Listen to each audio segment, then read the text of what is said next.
मागे नाही तर पुढे घेतो.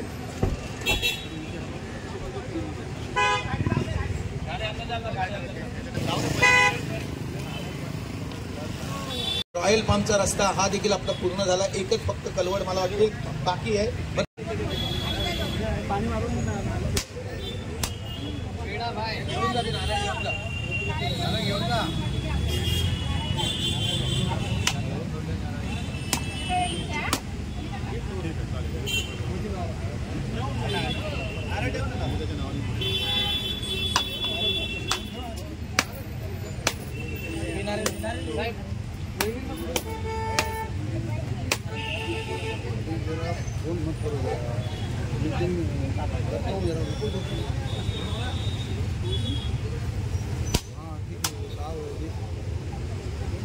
गणपती बाप्पा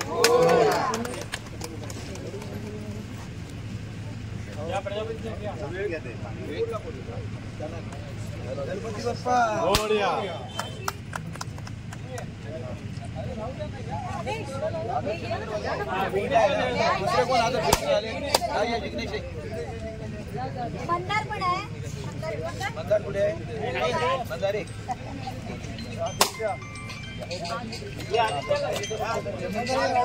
आदित्य कुठे आहे? अरे रवी बघा चला आजा अजून घ्या. तुमच्या नारळ द्या. दोन नारळ आहे की नारळ तू विकले? तुमची गाडी पुढे कशाला येता? एक गोनच आणायची ना नारळची.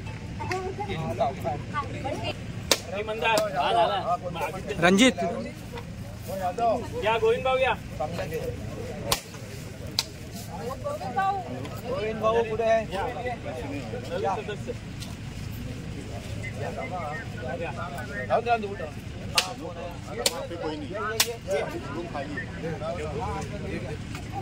बस बस झाले. जरा आम्हाला घ्या पुढे काही मागे या. मागे व्हिडिओ दादा मागे या. हो मागे या. पुढे पुढे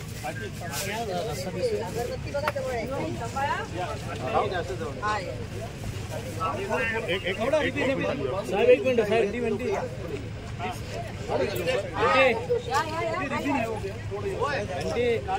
ओके. आजपासून याची सुरुवात झाली.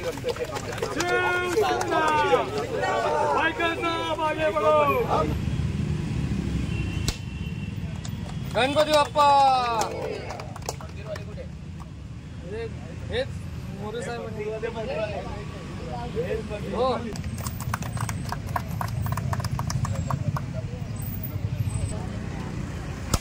दादा हे बघा हा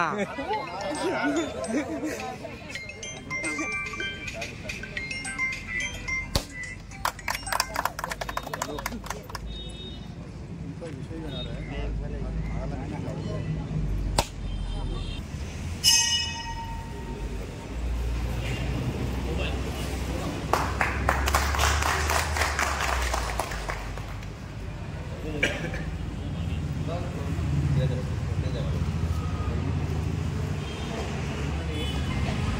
आरे कॉलनीमध्ये आपण सर्वेष्ट कुठे रस्त्याची कामं घेतली होती.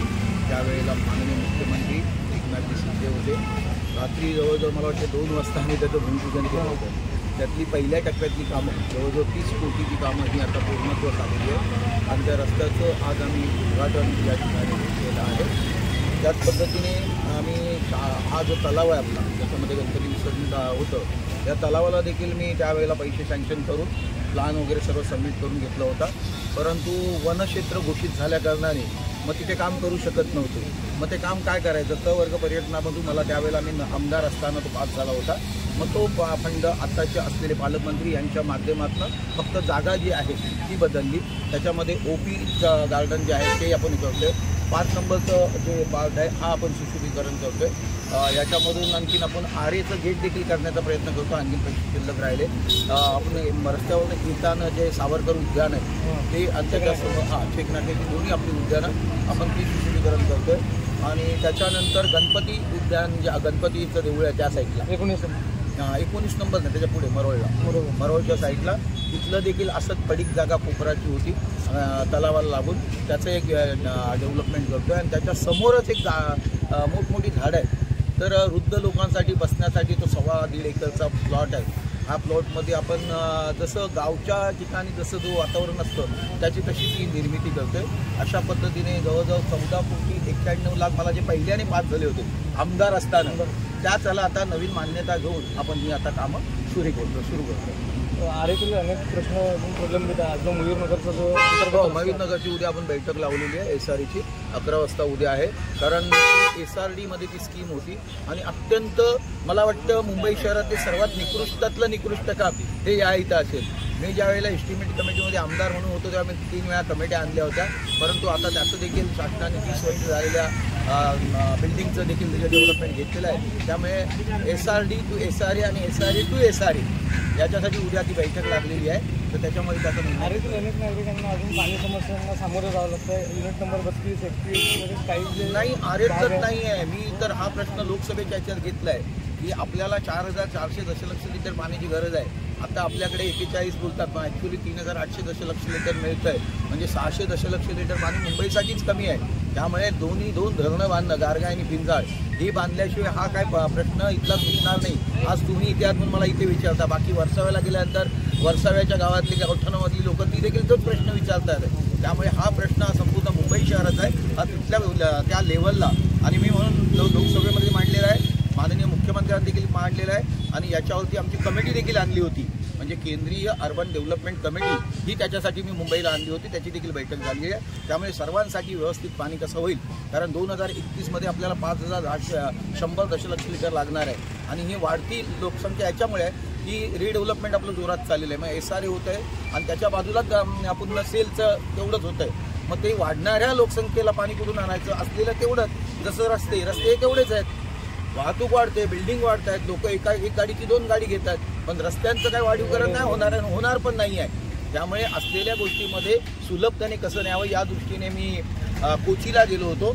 आणि कोचीच्या इथे याच्यासाठी गेलो की वॉटर मेट्रो हा कन्सेप्ट जो कोचीमध्ये 2 वर्षापूर्वी आणलेला आहे तो कन्सेप्ट मी आता मुंबई शहरामध्ये आजच माझी माननीय मुख्यमंत्र्यांना अशा पद्धतीची पत्र जातील, माननीय उपमुख्यमंत्र्यांना पत्र जातील, संबंधित खात्याला पत्र जातील की कोचीमध्ये वॉटर मेट्रो जी चालू झाली तसंच आपण गेटवे ऑफ इंडियापासून जर ती वॉटर मेट्रो चालू केली तर दादर वरळी वगैरे वर्सावा अशी घेत बोरगाव वसईपासून आपण ती गोल फिरून पुन्हा गेटवे ऑफ इंडियाला आणू शकतो. आणि अशा 20-25 जर बोटी मोठ्या ठेवल्या वॉटर मेट्रोसाठी तर 10 ते 15,000 लोक त्याचा फायदा घेऊ शकतात. म्हणजे कोस्टलच्या राईटने जेवढी राहतात ते आणि ती मेट्रो झाली तर जी आपली 40 लाख लोक जी बसेस आणि रेल्वेने प्रवास करतात प्रतिदिन 40 लाख लोक त्यातला 10-12 हजार लोकांचा भार हा त्या वॉटर मेट्रोला चालू आहे. आणि मुंबईमध्ये पहिली वॉटर मेट्रो ही चालू करण्याचा माझा मनोदय आहे. जे टप्पा 2 मधली जी कामं तुम्ही आता जे भूमिपूजन करताय कधीपर्यंत लोकांपर्यंत ही ह्या 2-3 महिन्यामध्येच होतील ती. 2-3 महिने आजपासून चालू होतील सर्व काम. धन्यवाद. मध्ये देखील त्या कायदा हा सर्वांसाठी सारखा आहे. आरेमध्ये वेगळा आणि बाहेर नाही आहे. त्यामुळे तुमच्या येथे देखील झोपडपट्टी पुनर्विकास योजना मी आदर्श नगरची सर्व लोक मला त्या दिवशी भेटायला आली. पूजा आणि त्यांच्याबरोबरची सर्व लोक भेटायला आली होती.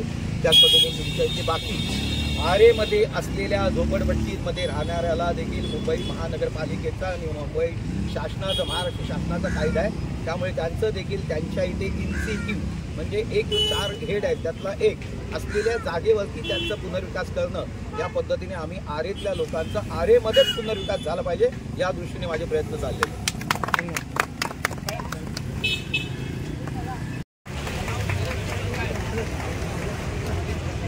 त्याचप्रमाणे कार्यकारी अभियंता दिगावकर मॅडम यांचा देखील सन्मान करणार आहेत आमच्या रेखाताई.